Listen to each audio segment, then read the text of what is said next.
News, views and everything Canberra for your weekend. The Canberra Weekender, 1206. 2CC. Great to be with you this morning. It is time now to catch up with our resident bird lover. Neil Hermes is on the line. Hi, Neil. Tatjana, good morning. Hello. Now, look, we normally have a bird call. I don't know if you've got it on you because I don't have it in my system. I don't know why. So, well, it's a technological. I don't have it next. That's okay. That's okay. We'll have to just do that next week. We will, absolutely. Or you could just, you know, when I love you to replicate them. So, you know, if you feel that I don't think my whistle is up to in tune this morning. So do you know? Let's do it again next week. Do you know? I was whinging before in gardening that I didn't sleep well last night because there was just a bird going nuts at 2 a.m. Like, what's that about? Well, there are a number of species of birds that call at night. I mean, cuckoos call at night, willy wagtails call at night, magpies call at night. It's usually during the breeding, and we're not talking about owls, which of course call at night because that's when they're up and about. But you know, daytime birds do often call at night, and depending on the time of the year, it could be breeding calls. I mean, at this time of the year, we're just getting out of the end of that. But you know, yes, birds do call all through the evening, and you know, if you're not sleeping well, it can be a bit of an irritation. Yes, absolutely. They should sort that out. Now, lots to talk about today. And if people have birding question for you, 6255 1206. Now, you know I love when birds do human things, don't you? So, yeah, I do. So there's a bird at Maryland Zoo who's learned to paint. I mean, come on, Neil. Is this real? Well, you know, I'm not sure about these painting animal stories and the ones that can predict the footy results and all of those sorts of things. I think what we do is we take a lot of liberties in terms of what we interpret as betting or painting. But you know, the birds. But you know, to be serious for a moment, I suppose birds can see in colour. So the colour effects are things that birds can respond to, and of course we know that birds like birds of paradise and bowerbirds will paint their display ground. The males will, to attract females. So they do know about, you know, use of colour and how that affects their mate. So look, there could be something in it, but yes, I'm not going to be spending a lot of money on the next Van Gogh parrot, I don't think. No. Well, but any animal that holds a paintbrush, the art actually sells for quite a bit. Like you hear about elephants doing it and, yeah. That's true.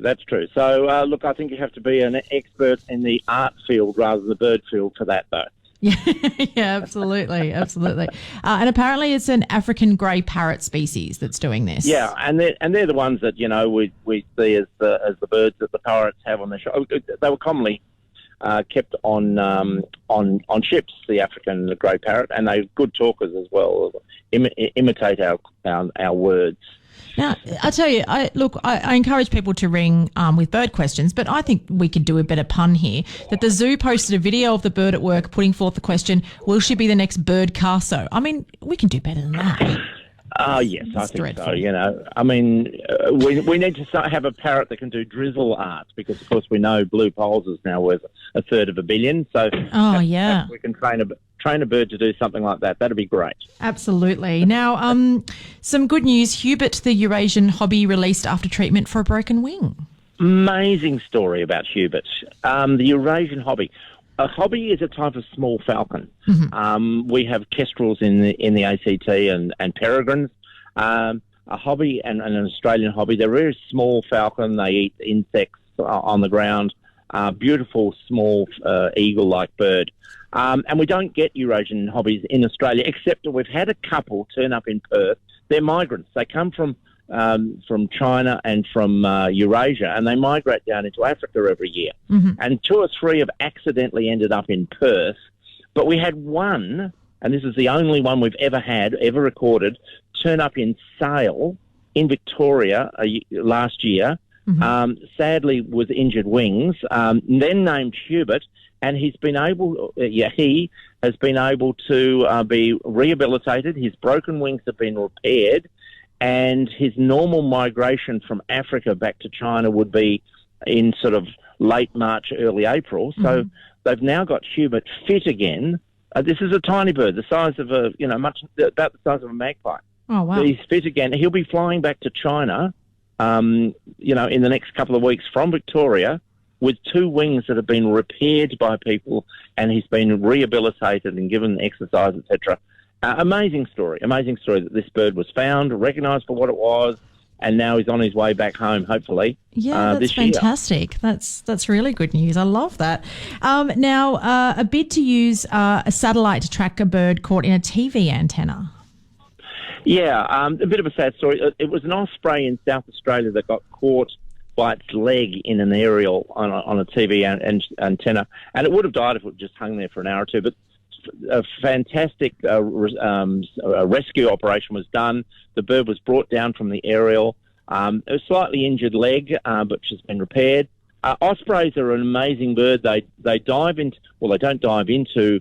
They put their talons down into the water to catch fish, and often get dragged into the water by the fish. A very rare big eagle that occur around the east coasts of Australia, well, around all coastal parts of Australia. Mm-hmm. Quite rare in South Australia, only about 40 pairs. And this one's been rescued and is going to be released, and hopefully they put a tracker on it and they'll be able to see where it goes. But yeah, when we're down to 40 pairs in South Australia and one's been injured, to get it back out in the wild safely has been a great job for the parks people and the wildlife supporter people there in the Eyre Peninsula to help that bird get back into the air. Fantastic. Now, a story, I guess, that, everyone can relate to at some stage is why do birds fly into windows, and then some tips on making them safer and then caring for them. Yeah, sadly, birds fly into windows. In fact, I had a kingfisher fly into a window at home only a week or so ago. And staggeringly, I see there's a report that says that 1 billion birds die every year in the US hitting windows. That's an amazing. I had to reread that number to try and take it in. It is a sad thing when birds fly into windows, and when we have lovely gardens set up for birds, and we've got our patios and things set up, the windows will often be a distraction for birds in some species, particularly kingfishers and cuckoos will fly into them. So there are some things you can do. If you've got a particularly bad, window that seems to be getting the birds hitting them fairly regularly, you can put some netting across the window out of an inch or two to sort of slow the birds down. You could put a shutter on the window. That's a sort of permanent thing, or you open and close it each day, mm-hmm. or an awning of some sort. You can put decals on windows. That will help. But it turns out that birds can see vertical and horizontal lines on glass. Oh, yeah, this is bizarre. This is a bizarre tip. Which is really interesting. And vertical lines distract them and horizontal lines don't.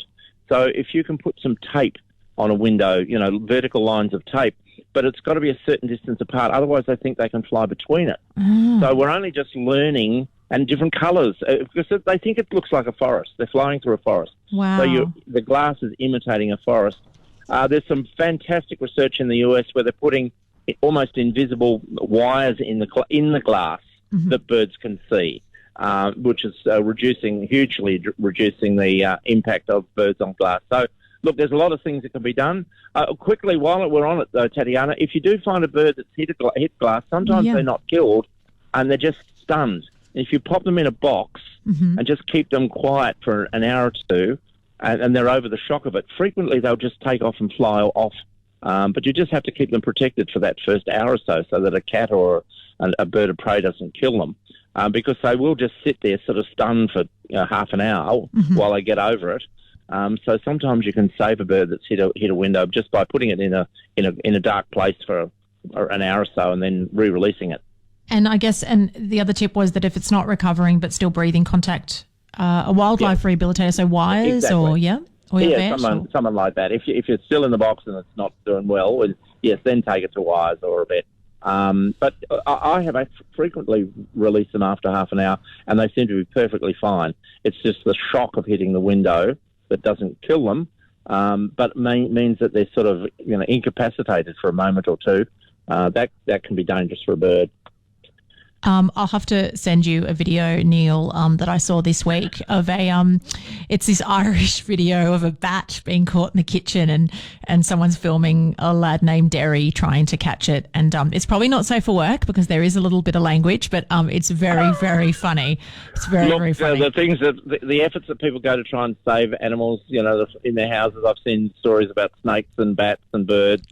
Because they get so confused and we don't know how to handle them when they're in our houses as well. Yeah. So, often those stories can end up with very happy endings, which is great. Yes, no, the bat was fine. Yes, no, he did exit the kitchen, but it is very, very funny if you need a bit of a pick-me-up. Now, have you done any bird watching recently, Neil? You have actually caught me on a project. I'm working on a project with some colleagues near West Wyalong, a town called Ungari. Mm-hmm. And I'm actually doing the call to you today from West Wyalong in central New South Wales. We're doing some work on painted honeyeaters out here. Oh, yeah. And a rare species of honey that turns up in Canberra occasionally. But, yes, it's an exciting project and we're having some success out here today. So, yeah, I am out and about doing work. Fantastic. And, Neil, remind us, how can people see what you get up to? Okay, so people can have a look at my website, neilhermes.com.au.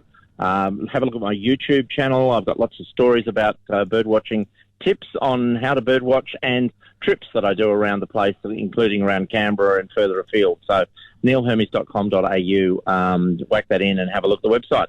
Fantastic. Neil, always a pleasure. We'll catch you next week. Thanks, Tatjana. Thanks Cheers. so much. Thank you. Neil Hermes is our regular ornithologist. Coming up, we're going to have a history lesson with Frank Bongiorno.